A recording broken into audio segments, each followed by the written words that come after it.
The wait is finally over. It's time. Welcome to the Danganronpa Hunger Games Hall of Fame. And now, here's your host, Hard-Hitting Reporter Dirk Madison.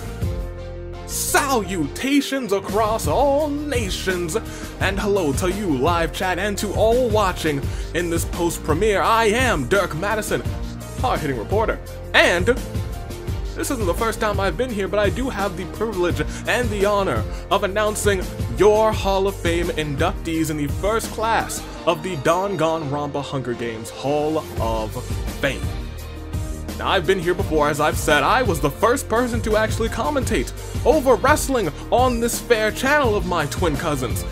You may remember me when I saw Kaede, Asylum Akamatsu as you all call her, face off against freaking Sayaka, where Kaede became the queen of the kicks. Blowing kisses at the audience, taunting Sayaka. Look at these kicks! More kicks than your local Foot Locker! Oh my goodness gracious! And look at those elbows! After so many kicks, it's amazing. The desire for Sayaka to come out on top, to not let her fans down. I cannot believe this. Now, that was long ago, and I'm sure you guys have many more new wrestling, newfangled games, but I'll tell you what, I was the first, so don't forget that, and I will be the one to induct everyone into the Hall of Fame on this grand day. But never fret, we will have appearances from many different Avis, because as I am a hard-hitting reporter, I was able to sit down in one-on-one interviews with many of them, and you will see those interviews today as they gave their own 2 cents on those that you and Avi inducted into the Hall of Fame. So, without further ado, I say we get this celebration on the road. And what better first person to induct into the Danganronpa Hunger Games Hall of Fames than a woman whose name has now become synonymous with the word first. I'm talking about the gorgeous girl genius, Miu Iruma. Good day, good people, man. Finally, Hall of Fame's Dirk. How you doing, baby? Doing quite well. Hall of Fame Day. It's been a long time coming. 14 seasons, and we finally have ourselves a little Hall of Fame. I'm excited. All right, let's get this out of the way early. How many questions do you have about the multiverse? Many ones, Davey. Okay. And how many questions are you going to ask about the multiverse? None today. My mans. Yeah, I really don't get too much of an opportunity to get my hands on the Hunger Games. You know, it's usually a Thursday, Friday, sometimes Sunday, sometimes for like Pancake Championship Wednesday every once in a while, but I don't usually get my hands on it. But I do try and watch, kind of usually just in the background when it's like grinding for a Saturday game, like, you know, Persona, which we've done plenty of Persona. There's so much Persona going on, but even not actually being a part of these recordings for the Hunger Games, I still know Miu. She's a statement maker. Fire Emblem Mondays have been a thing for so long, I don't know if I've ever done a Hunger Games. I've been involved with some of the setup, with some of the coaching for some people, specifically a team that we'll get back to. I think later today you'll ask me about this, right? Okay. But I guess let's just talk about what I know, my experience with Miu. I know she was the first. Miu throws a knife into the outside world's chest, and Gota can't handle the circumstances and commits suicide. He knew that it was just gonna be her and him, and Gota was like, after the goods, after the huddling for warmth, I can't take it. That's the... And there it is. That's it. The true ultimate is Miu.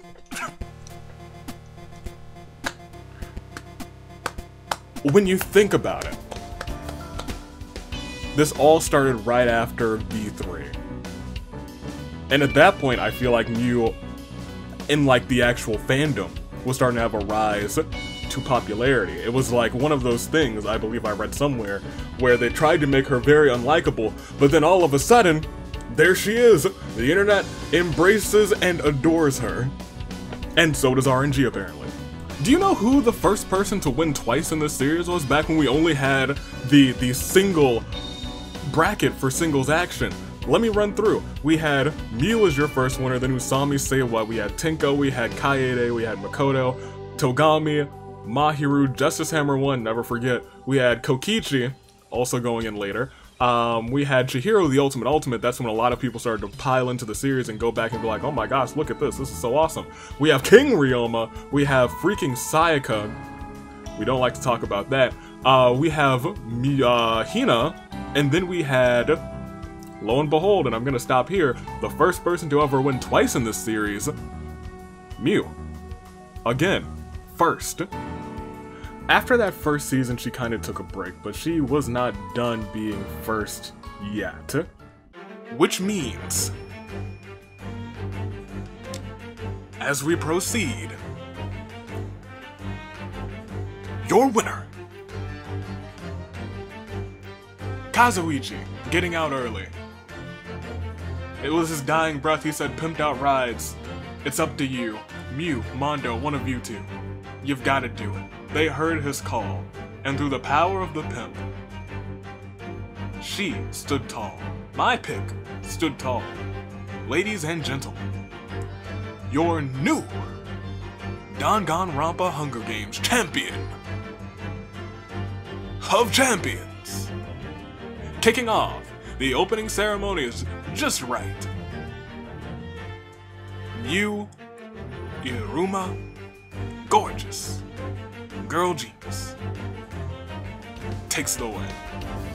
And just from like an outside perspective almost, in this series that just grows and grows and grows with more and more competitors, it becomes harder, a lot harder to be the first at something, and still somehow she's able to do it, which is incredible. And now we've had a couple people retain the titles. We had Teru retain via a tie.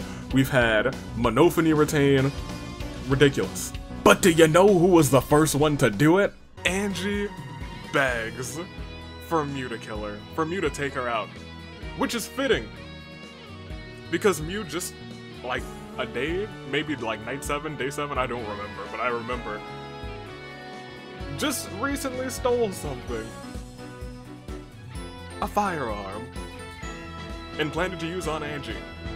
So it wasn't too reluctant. She just obliges. And she takes Angie out.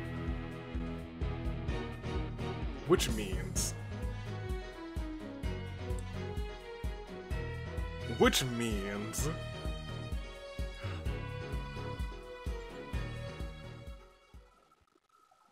In fact...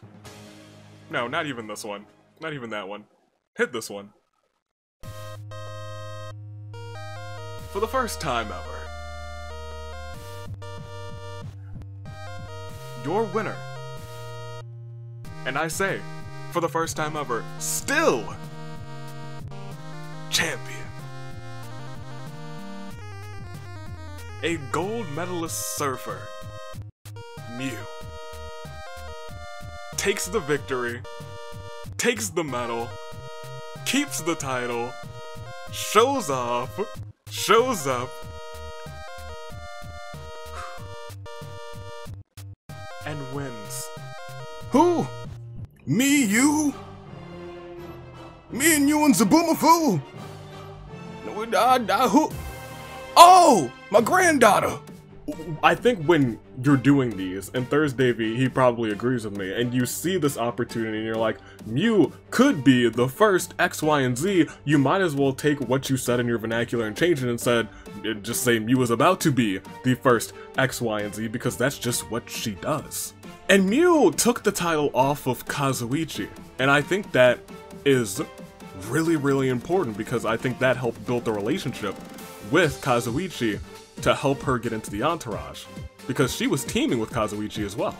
I'd like to say before Mew, the entourage sucked, to say it lightly. Let's go back to the Retribution Rumble and how hard it is to get into the Retribution Rumble when we had our first ever Rumble. You had to lose to get into that Rumble. The Retribution Rumble is about, like, retribution. Legitimately, it was like, oh my gosh, you didn't do too well, but you have a chance at retribution. And that was deep into the season when we had so many competitors, but lo and behold, who made it to the Rumble? Mew. Who won the Rumble? And we all thought for a second Ryoma had it in the bag with those Pokeballs. But you never count her out. You never count her out. And let me tell you that, your winner of the Danganronpa Hunger Games Royal Rumble is Mew, who will go on to fight for the championship. She will go on to headline the singles finale and fight for the Champion of Champions title. Boy, I tell you, my granddaughter Mew, she's fantastic. Sometimes she says some crazy things, but I'll say some crazy things too, I'll tell you. She's one of the good kids these days. Kids these days, privileged, I tell you what. They got all their fancy machinery, and they don't appreciate the good sleep. Mew, she appreciates the good sleep. I think she's good in these Hunger Games too. She's not your granddaughter, Grandpa. I still got the fight in me, I'll knock you out. And I think it's worth noting that I think that RNG's success kind of transcends to the AWE. It doesn't transcend into wins, not at all, but it transcends into memories. When we think about Hell in a Cell matches, you think about two of the greatest of all time, and Mew is involved in both of them. If you give that girl an opportunity to be first at something, she will clutch up and she will try and do just that. She will try to be that winner. She will try and be the one to make another check mark on her resume, write another little note like, yeah, I was the first one to do this. Everyone else who followed just followed in my footsteps. She crawled so everyone else could run. She crawled so Kokichi can run. She crawled so that the entourage could get some success. I think Mew just made the entourage better. I think she made them into a force to be reckoned with. Sure, Kazuichi got his win, but he was gonna lose that shortly afterwards. He held it for like 3 weeks. It was ridiculous. You know who took it off of him? His tag team partner from Pimped Out Rise, who would later join the extended entourage because of that and her performance that season, Mew. So as the AV that does the World Pancake Championships a lot of the times, I get to know a little bit about how upcoming seasons are going to be structured.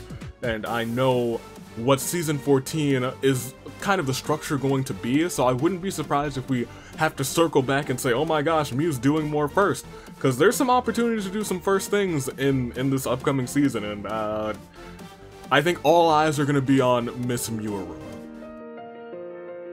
And it is with great pleasure that I officially induct the first member of the first class of the Danganronpa Hunger Games Hall of Fame, Miss First herself, Mew Iruma.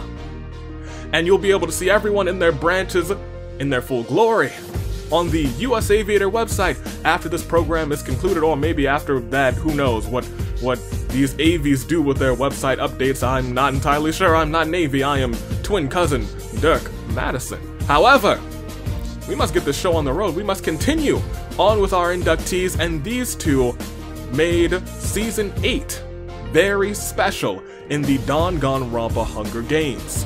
Don't just take it from me. Take it from all of the AVs as we induct the Hornbearers into the Hall of Fame.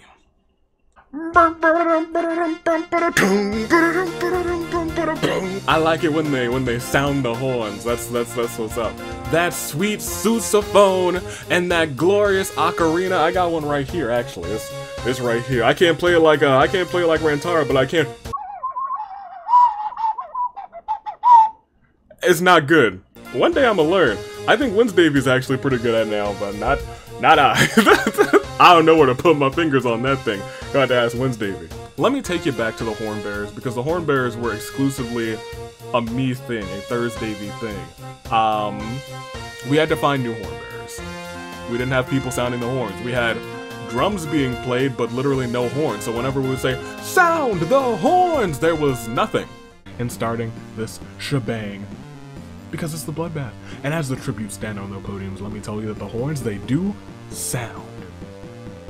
I know last week they didn't. My horn sounders were on vacation.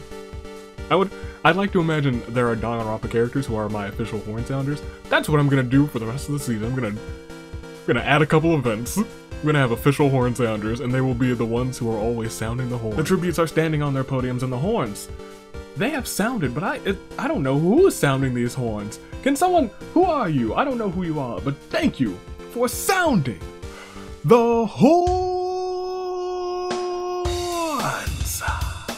Oh, fantastic. Sato finds a tuba inside of the cornucopia. She plays it gloriously as she sounds the horns. That is the first of 5 instruments.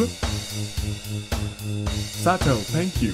You are one of the chosen ones. Sato, a woman who hasn't gotten much shine in her day, is sounding the horns. Always and forever. Rentaro finds an ocarina in the cornucopia.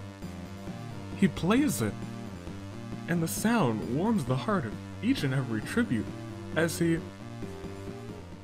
sounds the horns. Rantaro, thank you.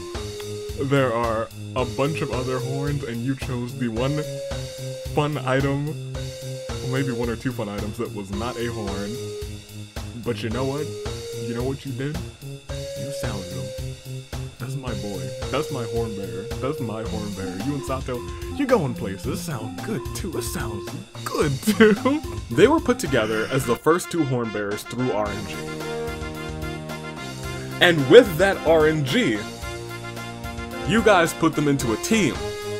And when they officially teamed up, RNG gave them the Agents of Chaos.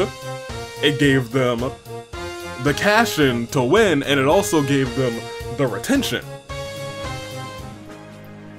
And new tag team. In fact, hold on, bring it back real quick. Actually, bring it back. Let's play the let's play the other bang. Okay, here we go. Your winners. After being what he felt like cheated out of the Champion of Champions title, he was killed in a singles match, and that chaos has been brewing in him ever since. Not only that, but he had chaos cashed in against him, because he just barely, for a short amount of time, held the tag team championships. Rantaro has been cheated left, and he has been cheated right. And today, he's saying maybe someone else deserves to be cheated today. Your winner, with Sato as your new Agents of Chaos, Rantaro and the Hornbearers take the win.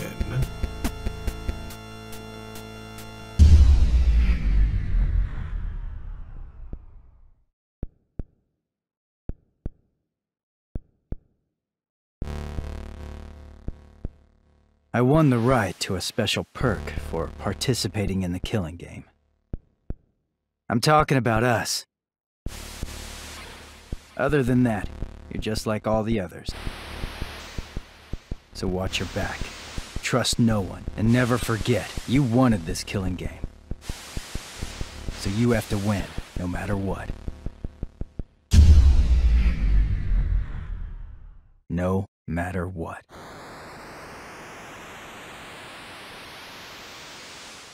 Your winner has had an astonishing Season 8.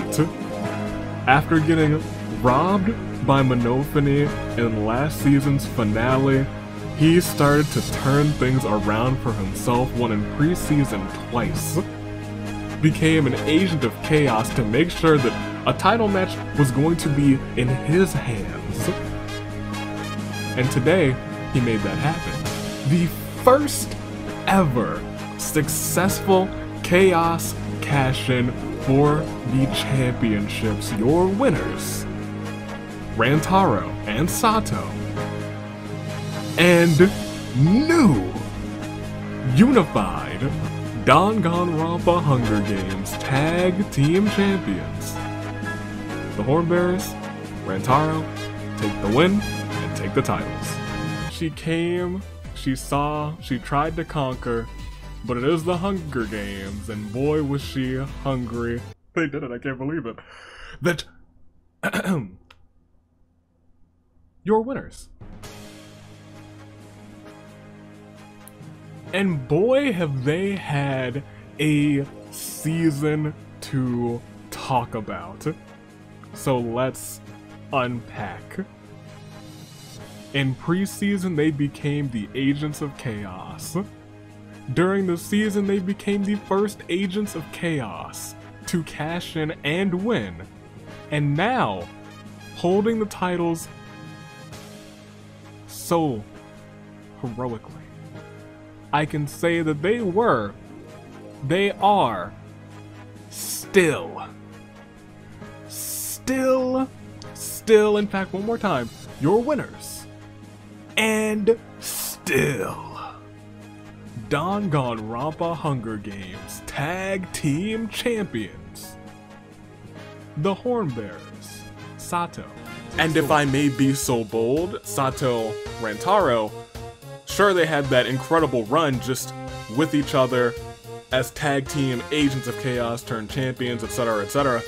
Don't forget, along the ride, when she joined the Hornbearers, she kept doing incredible things. Sato, as a man who does the World Pancake Championships many a times, she is a World Pancake Champion. And she's got that sprite, I believe, with her sousaphone kind of covering the championship, but I'll tell you what, it is there, and she is rocking with it. Oh, I love them horn bearers, I'll tell you what. Back in my day, though, we didn't have horns. We only had to bang our hands on tree stumps, and we had to throw rocks and hope they whistled in the wind in the right pitch. Back in my day, kids these days with their metallic instruments with their buttons out. Season 8 was a tricky season, too, because we needed the titles unified. That was the very season, you bring up the bracket or the video, do whatever you gotta do, it was the season that Fat Togami and Kei tried in a mystery, and the Pure Boys Joe, Izioi, and Yuta had teamed up as a faction of 5 essentially and shared the tag team titles, leaving it up to Rantaro and Sato, the Hornbearers, to unify those titles. Could they do it? They sure did. All they had to do was reign chaos, but they took it one step further and they won the titles to do so, being the first ever Agent of Chaos to cash in, reign chaos, and become champions. And I think it's really funny because this season, Season 8, was about Retribution. That was before the Retribution Rumble, it was just about the idea of Retribution. This was funny because Sato and Rantaro were like, screw Retribution, we just wanted to keep the titles, and keep the titles they did. Going into Season 9, at the Season 8 finale for the tag team, they retained the titles. They were still, the first time that we could ever say, and still, tag team champions. The Hornbearers showed up and they showed out. They really only had that one season of just, boom, that's us, we're there. But the fact that they just had a stranglehold on that entire season was incredible. It was just a Hall of Fame worthy entire season, and you don't forget about that. You don't forget about that, and it's a season that nobody else has done that again. Somebody has retained those titles, sure, and that only happened again recently, but nobody else has become Agent of Chaos, reigned chaos, won, and retained in a single season. And the odds of all of that happening are so low, I don't foresee it maybe ever happening again.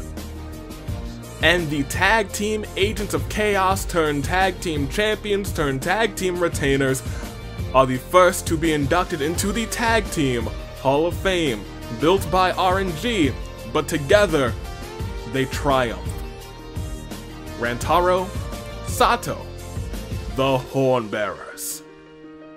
And now I think it's time we introduce our first of the moments that we will be inducting into the Hall of Fame. When we think of moments, we think of iconic memories that will forever be etched in our brains and now will be forever etched into the Hall of Fame. They will live on in immortality. We will be inducting the luckiest moment of all time. You do have to say Makoto hasn't done a lot in this series, but he does have that one moment. I think it wasn't until recently that he's even held a title. I think the end of season 12, if I'm remembering right, is the first time he held a title, but you don't remember his title win. You remember that moment where he was the ultimate lucky student. He was him. He was that guy, and he faced off against the other one, and his luck proved supreme. I'll be frank, sometimes I still go back and just check this episode out, and I'm like, wow, this happened. This is what unfolded here, which is nuts to me. Absolutely nuts. It's really just an out-of-this-world moment when you think about it. It's just perfect. Not just because he got rid of so many people in that one event, but it's who he took out during that arena event. Nagito, the other ultimate lucky boy. I think what makes this moment so great, especially, is just the order of operations with how this event happened. It was the arena borders rapidly contracting. The arena's borders begin to rapidly contract. Oh boy. Makoto pushes Nagito into the border while he isn't paying attention. Thinking they could escape, Gonta and Taka attempt to run through the border together. Hajime trips on a tree root and is unable to recover fast enough. And Kyo trips on a tree root and is unable to recover fast enough. Shuichi and Fat Togami attempt to run through the border together. Mondo trips on a tree root and is unable to recover fast enough. Did Makoto pull off the ultimate lucky victory? And everyone else just died this day. Did that just happen? Tell me. I think that just happened. Nekomaru, Kokichi, Nagito, Gonta, Taka, Hajime, Kyo, Shuichi, Fat Togami, and Mundo. He really did it. The very first event in that arena event is Makoto pushing Nagito while he's not paying attention. And then you go on and on to see that every other person is perishing because of this border. And during the recording, it was hard to realize. But once you realized, you're like, wait a minute. And then scrolling through that Claire de Lune, seeing everybody, you're like, wait a minute. And then you see it's just Makoto standing in an incredibly lucky venture. And it was just a perfect assortment of chaos and RNG and just fantastic luck. It wasn't RNG, it was just luck. It was good. It was RNG, but it was good RNG. And who better to get good RNG than the ultimate lucky student? I don't know how he did it. That's some weird voodoo magic that he did, I tell you what. Surviving in that arena with the walls closing in. We didn't have walls closing in. We had continents extending outward back in my day. Back when it was just one big old Pangea. All the continents went in the other direction. You had to hope that you didn't fall in the ocean. Stand on a, what do they call it nowadays? Free lines? I think you mean fault lines, Grandpa Avis. It's not my fault that Pangea got unpangea'd. Kids these days always blaming me for ultimate lucky student. Checks out, right? Checks out. And this was so early too. Like this was, oh man, this was like a defining moment. This was, I think, one of the most defining moments in the series to really kind of get the wheels rolling to what it is today. Ironically and perhaps iconically, right after his Hornbearer members, before the Hornbearers were even a thought, Makoto had his luckiest moment, and that moment lives on forever in the Danganronpa Hunger Games Hall of Fame, the luckiest boy. Now, the Danganronpa Hunger Games has evolved over the years. As you've seen from some of the footage, Avis and all of the Avis have definitely upgraded their equipment, but it's more than just equipment. We've evolved. These games have evolved in terms of who's participating, how they participate, and it all started with the OCs and their participation. We go on to our first inductee into the OC branch of the Danganronpa Hunger Games Hall of Fame, introducing the ultimate dictator, Sammy. OC is my bread and butter. Let me tell you, I got plenty to say about these two. I was very fortunate to be Sundavy, the one who kind of adopted OC action when it got moved to Sundays rather than being completely inside of the regular Hunger Games season. I got so much to say. I should have brought some water or something. I actually have a couple cans of soda here if you'd like. Oh. Yeah, I'll take one, sure. Oh, there you go. Go ahead. Give it a sip. Thank you. I'll give it a shot. Dr. Pepper, strawberries and cream? I know it sounds ridiculous, but I promise, it's delightful. I don't know, that's a really weird combination, my guy. I mean, I'll give it a try. I'll always try something once. I'll always try something twice, actually. You know, the first time might suck. The second time, hey, maybe my taste buds have adjusted to it. I'll give it a shot.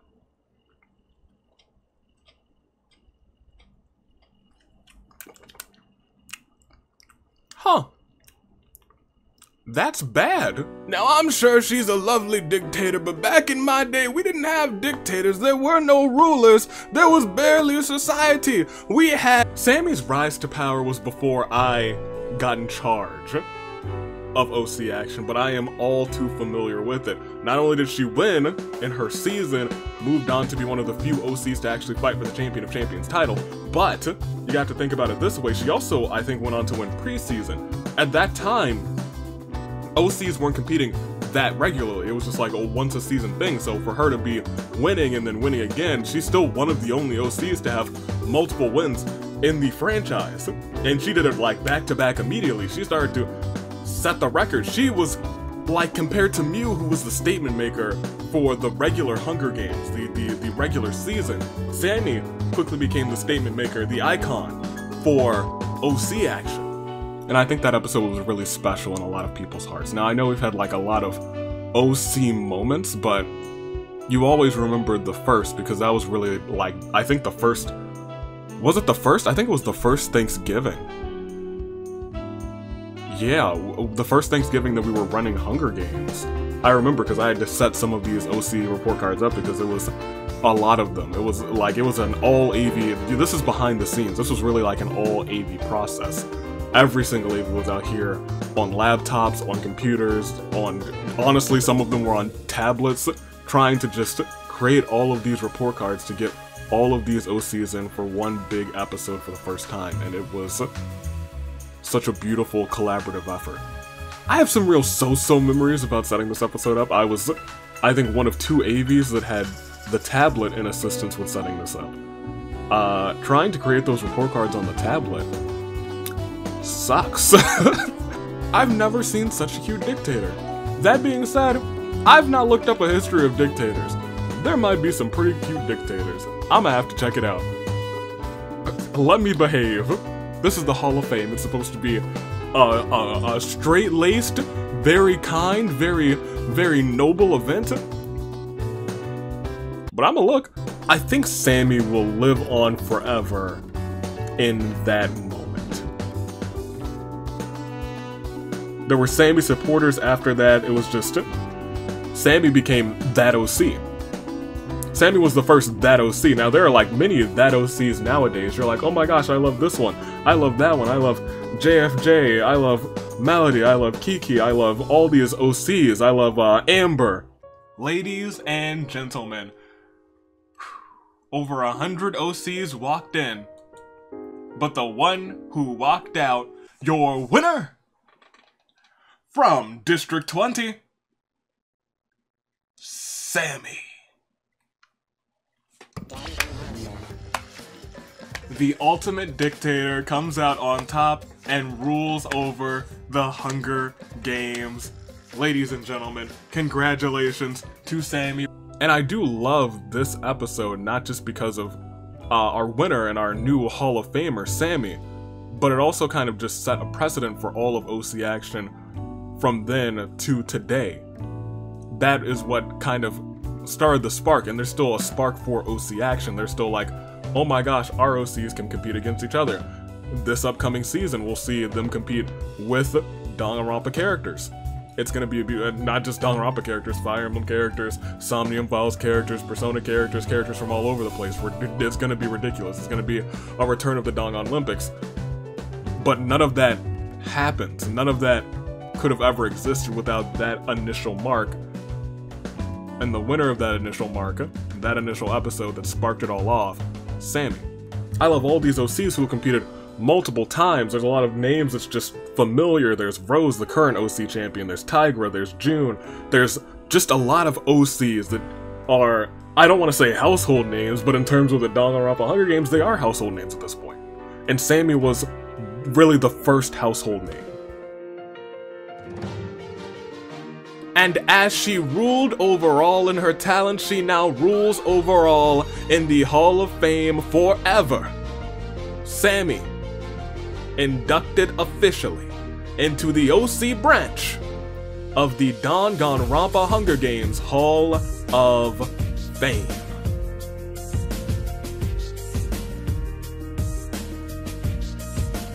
Congratulations to Sammy, very much deserved. A true dominant force, but that's not the only OC we're inducting into the Hall of Fame today. In fact, this OC took a very different path than Sammy. Didn't start off as dominant, instead started off much worse for wear. But look at her now. Ladies and gentlemen, inducting now, Murasaki Tomoyashi. Now this does bring me a lot of pride. I was here for a lot of the meteoric rise of Murasaki, to be honest. I think a lot of chat started to realize, dang, Murasaki's out early a lot. Every single time she shows up, bloodbath, bloodbath. And you sort of get that underdog support. Because Murasaki has been here for a minute, you get that underdog support. You see people in the comments saying, dang, yeah, Murasaki, you can do it this time. Still fails early on. But then things changed. I think the big thing to take away from this is that she lost so much, but in losing, she learned. You perish enough times early on, you kind of learn all the tricks and trades to perishing, and I think because of that, she's just grown to such a strong competitor. She knows what to watch out for, not just in the bloodbath, but now later on, it was like, oh, that almost happened to me in the bloodbath. I can take that experience and go further she did, and go further she did, and now look at her. Hall of Fame. You know what I think it is about Murasaki? It's consistency. I think it's because she kept coming back even in the face of defeat that is very inspiring. Because I know a lot of people have their OCs, they don't perform too well, and they say, hey, let me try another OC, let me see how they do. Murasaki perished early, kept coming back, didn't give up. And that I respect. That I respect a whole lot. It took a lot of losses to get there. It took a lot of learning. I assume it took a lot of training. But she became a fighter. Your winner. And new.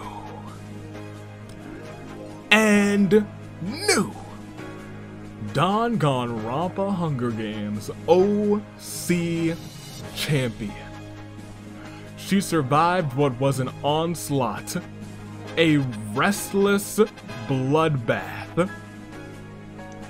The ultimate gamer played the game to perfection. The ultimate gamer made a strategy, saw the opportunities, and made the moment hers. Put in by you guys via the fan vote.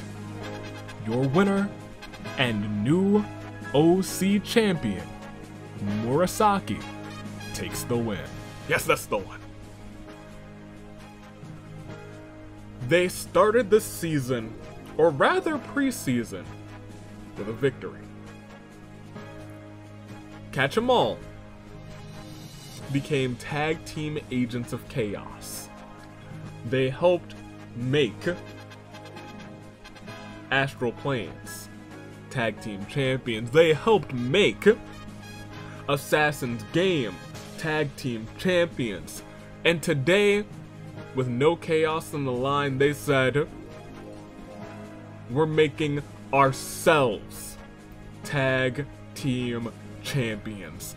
Early on, they targeted your champions, and later on, they became your new, and I'll say it again, your new Danganronpa Hunger Games Tag Team Champions Murasaki, Eric. Catch 'em all. And because of that, she became a fighter. She became champion, OC champion, tag team OC champion. She became a winner in the AWE too, right? Yeah, she fought some gamers, and she was the ultimate gamer. She beat Ultimate Gamer and True Gamers. She was the gamer of all gamers. Now, if there's something I can truly appreciate, it's a rags to riches story. But I wish I had either back in my day. Back in my day, we didn't have rags. We barely had clothes. We had to fashion them made of leaves and other shrubbery that were all over the place. We didn't have riches either. We had a barter system. I had to trade logs for food back in my day, chop it down. We didn't have axes either. I had to use my claws. I had to claw at a tree until it fell down. We didn't have the word timber either, so it fell down onto people. Luckily, every once in a while, it fell down onto the person I wanted to barter with, so I got to keep the logs and I got to keep the stuff. It was a good time, a good trade for a life. You didn't hear it from me though. She has a rare opportunity where if she is able to get into the World Pancake Championship match, she could become the first OC Triple Crown champion, which is honestly kind of unheard of, but like the tag team championships have been along for what, about a year at this point. The fact that she can already have that opportunity is astounding. And it's not just a popularity thing at that point, it's not just the underdog point at that point, it's the support and the RNG that got her to this place. It's not just like, whoa, she's popular, really love this OC. She won the OC championship, she won the tag team championships, became Agent of Chaos. It's just a conglomerate of things that she's done, and you look at her past records and you're like, man, she's come a long way. And I think it's that. It is that story of bottom of the barrel to king of the, or rather in this case, queen of the mountain, that really sticks with people, resonates with people, and that's why she was voted in at this point. I think people are acknowledging that she deserves to be here. From rags to riches, from the bloodbath to the top of the mountain, Murasaki Tomoyashi, forever immortalized, Danganronpa Hunger Games, Hall of Fame. Now let's take a moment to induct another moment into the Danganronpa Hunger Games Hall of Fame. There are some things that transcend RNG. And one of those things we've seen is love. The love between two people, forcing them to be inseparable, whether it be wins, whether it be losses. Well, you're about to find out just how inseparable they were. An entire season they stuck together like glue. Peko, Fuyuhiko, enjoy your Hall of Fame moment. Loving you is easy 'cause you're beautiful. Scooby-Dooby-Doo. Those aren't the words, but it doesn't matter what the words are with these two. Let me tell you, Peko and Fuyuhiko, man. Ugh. I hate to say that I remember it every single time, but it's just, to me, some of these things really stand out to me, and it's such a big thing when it stands out to me because I don't record any of the Hunger Games. So when I look back and I was like, oh my gosh, yeah, I remember that. That was hype. That was crazy. And these two, just perfect synchronicity. One wins, the other wins. One loses, they were just back to back. And that's perfect RNG. And that's something that I think everyone realizes. Oh, I ship it. I ship it to the moon, and I'll ship it back. Who's gonna take a trip in your favorite rocket ship? Going to the skies, Peko and Fuyuhiko. Yeah, that. What is their ship name? Peko? Peko Hiko? Does it do their last names? Kuru Peko? I don't know. But whatever it is, it's right, and RNG approves of it apparently. RNG's a shipper too, and RNG's like, oh, you better believe I love these two. It's shocking how often it happened. Now, if there's something we had back in my day that we still do have today, it is love. So I understand this Fuyuhiko and this Peko. Yeah, they're real great, I'll tell you what. Maybe close enough to be back in my day. We stuck thin and thin through thick and thin with the thin and the thick between woolly mammoths and dinosaurs and all of the like. We stuck together like two peas in a pod, but we didn't have peas in pods back in my day. Yeah, like look at that. That's just, it's wild. It was especially odd because it was that season specifically where both of those things mattered, and then here we are. Peko, Fuyuhiko. Incredible moment. Let's not forget the time that Peko ensured that Fuyuhiko won the title by taking herself and I think Nagito out of action. So RNG just really loves these two just as much as we love these two. So you could look at the videos and you'd be like, oh yeah, this happened, but I think you really have to pull up the brackets to really get the gist of this. So they started doing this right at the start of the season with the winners bracket. Fuyuhiko won, I think, the second episode of the season, and then Peko won the third. Right afterwards. If you go on and transition to the losers bracket, because this was the winners versus losers season, so we had a big 24 of winners and we had a big 24 of losers. Fuyuhiko won again. Next episode, Peko followed right behind him. Or not won. Fuyuhiko came in last. Peko followed right behind him, as if getting last on purpose just to ensure that, you know, she'd be able to go on. And then we get down to the final bracket. We had 2 games to determine the top 12 from each bracket to see who would be going on to the finale in the big winners versus losers charade. And Peko made it. And that was the first time that Peko was the one leading the charge. So you had to wonder, is Fuyuhiko gonna follow? And you shouldn't have wondered, because sure enough, right afterwards, Fuyuhiko was like, I got you, I'ma get there. I will get there. And they were just back-to-back the entire season. They were together on every single one of those brackets, and it's a rare instance that we had 3 different brackets for the championship. 1 championship. We've had 2 brackets for a long time, because we have singles and tag teams, but we just had 3 brackets for the champion of champions title, and every single time, Fuyuhiko, Peko, back-to-back. Could not be separated, and to this day still can't be separated. Peko shippers rejoice as these two move forward to be forever immortalized in the Danganronpa Hunger Games Hall of Fame. And so we are on our final stretch, 1 from the tag team branch, 1 from the overall branch, and 1 from the moment branch, as we slowly come to a close to our first ever Danganronpa Hunger Games Hall of Fame ceremony. But we've saved some of the best for last. Overwhelmingly voted in by you all. A trio who made their mark in Season 4. A rocky start for them. But they capitalized and they came through together. They overcame, and now everyone remembers them for what they have done. It is with great honor that I introduce Band-Aid as your next inductee into the Hall of Fame.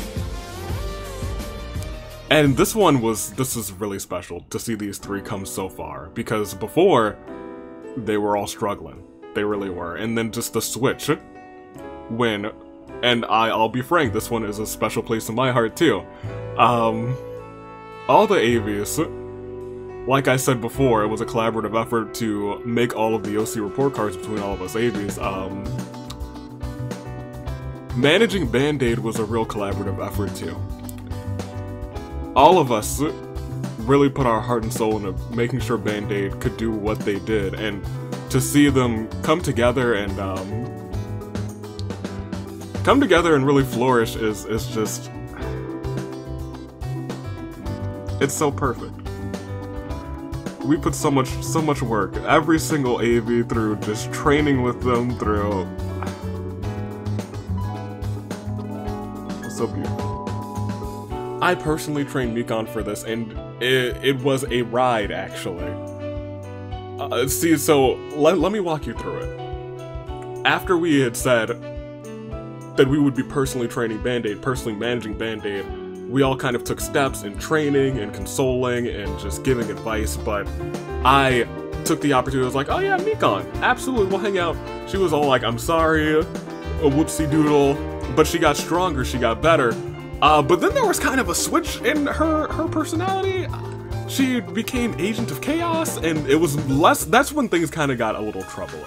It was less about winning the tag team championships and more about souling in on Ibuki for Mikon, and that's when we had some dissension. I actually got to hang out with Seiko a lot, and I'll be frank, it's during this time that I think Seiko really started to understand friendship and teamwork, two things that I think she was really robbed of early on in her life. Because I think when talking to her best friend, her truest friend, quote unquote, was Ruruka, and that friendship was still built on just rocks. It was built on not legitimacy. So when she got in this tag team, she had to find trust, she had to find friendship, she had to find camaraderie, she had to learn a lot of things, and I think that helped her later on with other teams. It helped her later on for herself. I think it really helped Seiko become Seiko, the Seiko she wanted to be. When we were all taking the position of managing Band-Aid, I got Ibuki, and she is a trip. But I'll tell you what, she's not just a trip, she does listen. As much as she talks, as loud as she is, she does listen. And she listened to the greatest advice that I could give her as she was struggling in these games. She had the fan base behind her. She had all the people behind her, but she just wasn't performing. And so when we were training, when she was like, can you give me advice? I said, just in these games, walk with the RNG, believe in yourself, and most importantly, bet on yourself. And I gave her that at the end of the year, and come the new season, she bet on herself, and she became Champion of Champions. That being said, Mikon was right on her own tag team partner, was right on her tail with the Agents of Chaos brimming, so I was like, you still got to, at this point, you don't just bet on yourself, bet on the whole team. Bet on the whole team, stay together, please don't do anything wild. I don't think many people know this besides Band-Aid themselves and the Avis, but I was in charge of morning yoga on Wednesdays with Band-Aid. It was kind of a group event where together they would kind of go through yoga together. We had some real crazy yoga moves, I'll tell you what. I'm flexible. I'm the most flexible AV. I got a kid. And I know this isn't all about Seiko, but spending so much time with Seiko, I got to personally be like her trainer. This helped her. She's a future singles Hall of Famer. She's honestly, at this point, a future two-time Hall of Famer. What she's done here and then what she's done overall, it's because of this start. It's because of, I think, these specific teammates. The energetic Ibuki and the rather sheepish Mikon that kind of helped her solidify what she can do. It helped her build a better whole Seiko.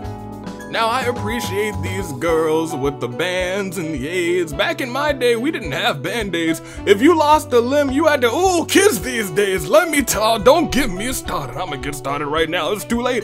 Kids these days with their hospitals and their stitches and their amputations. Back in my day, you didn't get amputations. You couldn't get a cool new robotic appendage. We had to regrow our limbs when we lost them through hard work and determination. Kids these days don't know the troubles of regrowing your limbs. And some of those yoga days were peaceful, and then some of them got a little bit less peaceful, a little bit heated. Mikon becoming Agent of Chaos really kind of threw a wrench into a lot of this management stuff.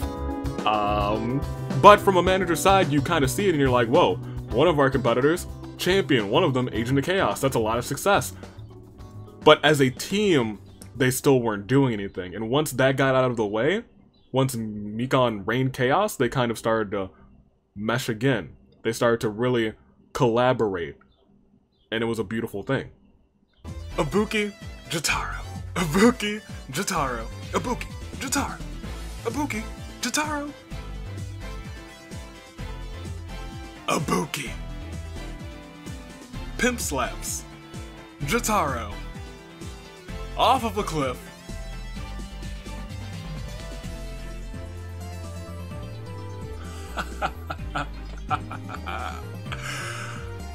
Oh yes. Oh yes. Hold on, I need a little bit of this first. My voice is about to die. I know it's about to die. Can we first get a quick Claire de Lune form? Aiko. Jotaro. Oh, I'm gonna need this. I'm gonna need this real quick.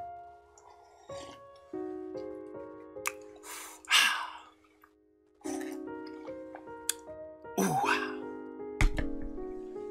Because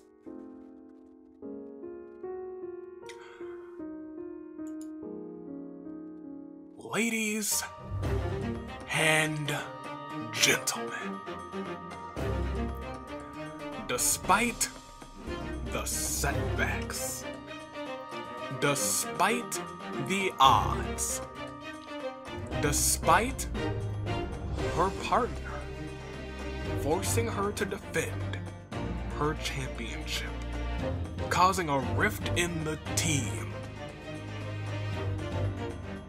they were still able to hold it together. Together, the word of the day. It's all coming full circle. I cannot believe this. Your winner, representing the team that I represent, Band-Aid, Ibuki, Mikan, and Seiko are your new Danganronpa Hunger Games Tag Team Champions of the world. Much like Murasaki, Band-Aid kind of had this zero to hero rise to power. They had lost and lost and lost again, but they had the support of the people after all of those losses, and then they had the training from all of us Avis. This is when, and I don't know if many people actually know this, but all of the Avis took a hand in training Band-Aid in between seasons, during the seasons, until they won that championship match. And that's when we were like, you guys got this. Take everything that you learned from us and everything that we learned from you, honestly, and you go on and you succeed. And then they succeeded and they succeeded again. Won the tag team titles again. They did it and it was glorious. And Band-Aid won the old tag team titles and the new tag team titles. I'd like to bring up the comparison of the two tag teams being inducted today. Season 8 was the Hornbearer season. Season 4 was the story of Band-Aid. Now, sure, they won the tag team titles again, I think 2 seasons later. And the first season they had was just a tragic season just before season 4, but this was their season from start to finish. It was a story of Seiko trying to bring them together when Ibuki won the title at the start of the season, and just before that, Mikan was the Agent of Chaos, and in the tag team finale, those two, after Ibuki losing her title because Mikan reigned chaos, had to work together. Seiko got them there, and Seiko said, you two, work together, win the titles. Put your differences aside, put aside the history that happened this season, and do what needs to be done. And I don't know if it was by luck, by fortune, by cooperation, or by Ibuki's grace, but sure enough, they were able to do it. Seiko, Ibuki, Mikan. Without a shadow of a doubt, they are a team deserving of standing tall and being recognized as Hall of Famers in the Danganronpa Hunger Games. Congratulations to Band-Aid. I've learned a lot. I'm not exactly up to par with the Hunger Games, but seeing all of these, sitting down for all of these interviews, seeing all of this footage, there's a lot that's happened. So much that's happened. So much that I would have never known about, but so much that shockingly happens when it's just a game based on RNG. It seems to have some sort of consistency. I guess it's the law of big numbers, as I love to tell my twin cousin, it's the law of big numbers. You do things often enough and things will happen. And look at all that's happened. That's why we're here today. And when we take a look at things that have happened, somebody's name comes up quite often. Somebody's name comes up over and over again. Someone who is perhaps one of the most successful members of the cast of the Danganronpa Hunger Games. Allow me to introduce, voted in by you all, Kokichi Oma. You never count out Kokichi. Never count out Kokichi. You never count out Kokichi. Oh, you would never bet against Kokichi. You never bet against Kokichi. Who? Kokichi Oma, Grandpa Avis. Oh, I don't like him. One time he said, "Pleasure to meet you," and I thought he was an upstanding young man, and I went to shake his hand, and he had lightning in his hand. It shocked my whole hand. I fell to my knees. I wet myself a little bit. Back in my day, we didn't have electric hands. We just slapped each other. It was like you went to shake your hand, he was like, haha, too slow. He tried to murder me, I tell you. Back in... Cheers to Kokichi. Is it not as bad anymore? No, yeah, still really bad. Still, no, awful. I'ma eject this from my body after this is over. And we talk about all of Muse first, but we can't forget the very first champion in this series, Kokichi Oma. Usami might win this one, or it might be Kokichi. It is down to 2. Let's proceed. Arena event. Oh my gosh. I didn't expect another arena event. A monstrous hurricane wreaks havoc on the arena. Usami is incapacitated by flying debris and dies. Ladies and gentlemen, the final Clair de Lune of Season 1, Gundam. Crazy Hyoko, extra large. Usami. Ladies and gentlemen, your winner, and the first ever Danganronpa Champion of Champions from District 5, which I think is the same district where he claimed his first win, Kokichi. I should have stayed faithful to my boy. The one guy, the man Kokichi Oma. The guy. He is the man, you guys. He is the guy who got me my first win. He probably got you guys a lot of your first wins in the comments right now, to be honest. Kokichi takes the win. Kokichi is your champion of champions. First ever champion of champions, getting all these secret achievements, always trying to find a way to get gold, and get gold he did. With the troublemakers, with So and Nagito. It was just a trio. Honestly rivaling the success of Band-Aid, but the three of them all went to go on to find more success, maybe less so Nagito. He was a trap master, he has his fair share of wins, but when you look at So, the first ever non-Danganronpa champion of champions, but then it's like a little bit of that rub from Kokichi came off on the both of them. And then taking the last spot in the squad, brilliant.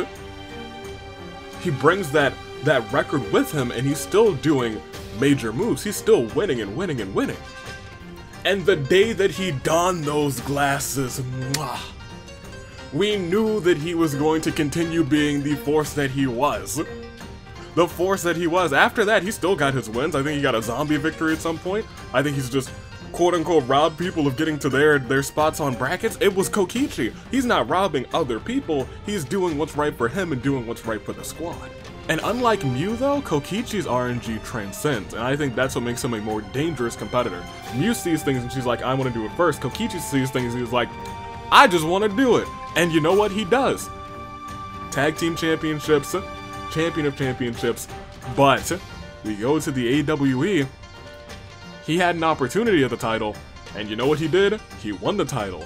Was it a short title reign? A little bit. But did he win it? He sure did. Like, you can think of just wins. And even specialty wins, because he's won as a zombie before now, too. When you just think of wins, you have to think of Kokichi. Sure, there's people who have held so many titles, he's held so many titles, too. But when you just think of just pure winning, not even for titles, just for wins in particular, Kokichi, he's that guy. And that day, I believe, was the day that we coined the phrase that you never bet against Kokichi, because I bet against Kokichi, and Kokichi, I believe, was the first person that I ever picked who got me a win on a game via predictions. He was the first person to best the Jinx. And that, maybe, is why he's one of the greatest of all time. Maybe that, knowing how to best the Jinx, is how he's able to overcome, how he's able to dominate, how he's able to take all of these opportunities and just come out on top. The ultimate opportunist makes his mark wherever he can.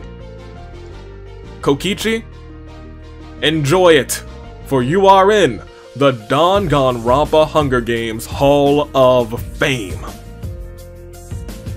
And already, we are down to our final inductees. Now, I don't believe that all of these moments were announced, but I guess it saves the last one as a surprise. Voted in by you all. I'm sure this is a moment that is held dear to the hearts of all the Avies. I know for certain because I interviewed them all, and they were in high spirits to see that this one was selected by you. Ladies and gentlemen, the foundation of the squad. Junka, Genocide Jack, and lead Avi.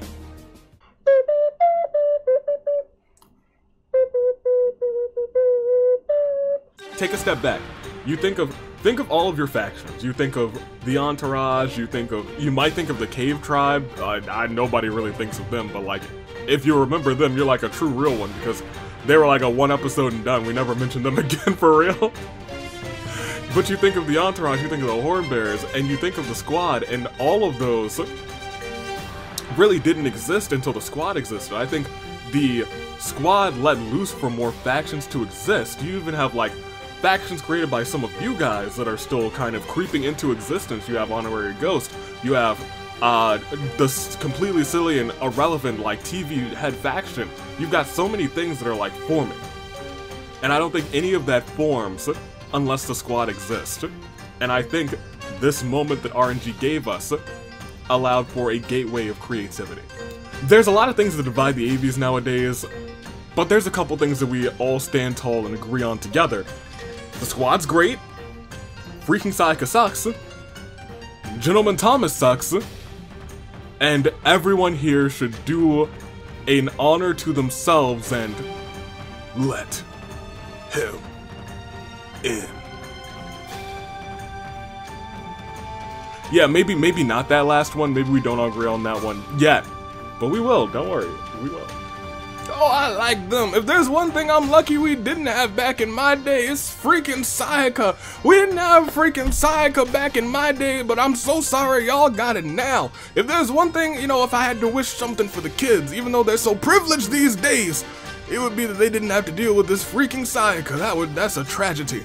It is worse than this global warming. It is worse than square dancing.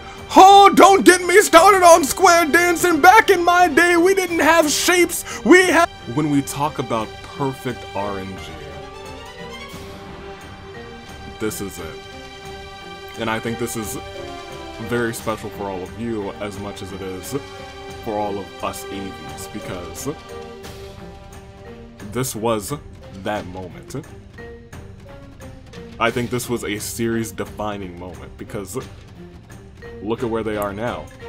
we just inducted one of the members into the Hall of Fame, and now, this moment, which kind of started it all off. Komaru, Ruruka, and Maki sleep in shifts, and Genocide Jack, Junko, and Avis track down and kill Sayaka. Glorious! Ladies and gentlemen, it's my grandest hope, my strongest hope. Genocide Jack and Junko, you guys are players of the game, but me, I am also the player of the game! A rousing golf clap to me and Junko and Jack. Ah, beautiful.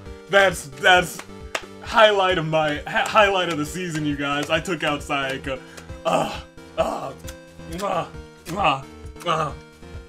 It's like I just ate something truly delicious. That's gonna sit with me for a while. My heart is full. Like, for real, look at it. A serial killer who kills cute boys, not freaking Sayaka, and someone who just likes to cause despair, teaming up with that person. You would think that she would fail in doing so to cause him greater despair, but somehow everything just worked out and meshed. And that's just the starting point. These three created a movement, essentially. And because of them, we had more factions and and these three created a movement. And these three created this faction. And the faction grew. And more factions grew. And these three created a faction, and that faction grew, and then more factions grew, and then you have faction on faction wars in the Hunger Games and in the AWE. We saw the entirety of the start of the AWE, to be completely honest, was based on faction versus faction. It was about faction supremacy. It was about the entourage. It was about the squad going head to head. It was a moment in time. It's really, if this never happened, and this is why RNG is just so beautiful, you get things that you never assumed would ever happen, but RNG kind of sets a story for you, and then you run with it. And that's what, honestly, this whole series is all about, seeing what RNG gives us, and running with it, and sometimes it creates something magical. If that event had never happened with those specific people, the squad may never have existed. Just think about it this way, it's all RNG. They could have just swapped one of those two people. Avis, lead Avis could have been on the ending side of Junko, Genocide Jack, and Sayaka teaming up against Avis, and imagine the different landscape this would have set. It would have been a squad of Sayaka teaming up with those two to try and take out lead Avis, which would have been an entirely different story and an entirely different faction, and who knows how that would have spun into what we would have today. Everything would be totally different. It probably would have been all-out war from that step forward. I couldn't even imagine.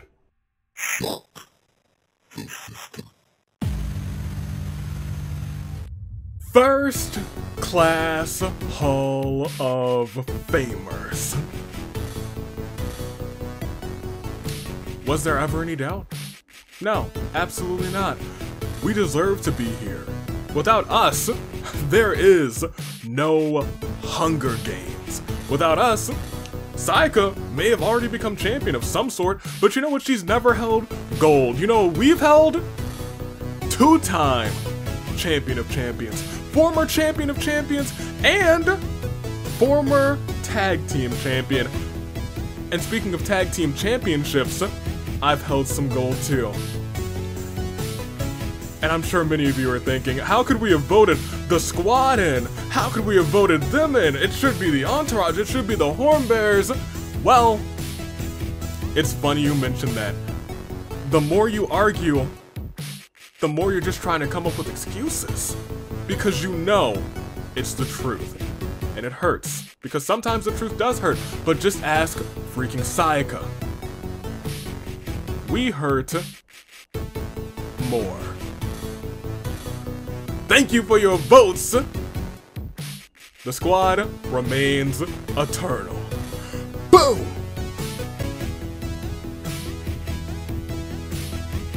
The squad in all of their glory, Junko, Jack, and lead Avis, inducted into the Hall of Fame.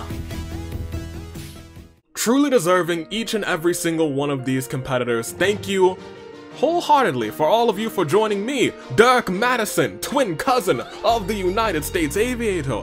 But that marks the end of our first ever Hall of Fame ceremony. One more time in the live chat, can we get a round of applause for the Statement Maker, Mew, Iruma, Rantaro and Sato, the Horn Bearers, the Luckiest Moment, Makoto,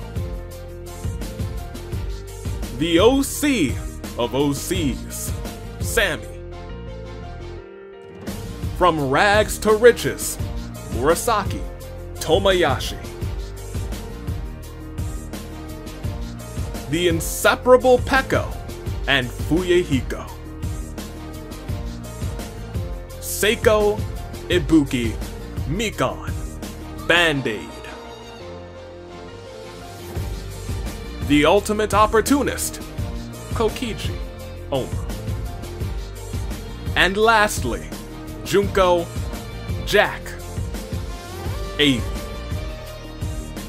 the founders of the squad. And there you have it, our Hall of Fame inductees officially inducted, our first class filled out. I hope to be back the next time for the second class of Danganronpa Hunger Games Hall of Famers.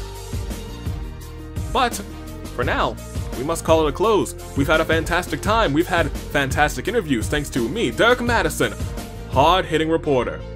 May our paths cross again, but should they not, we have the memories to last a lifetime. Sayonara, take care, and as the United States Aviator says, toodaloo, flight crew.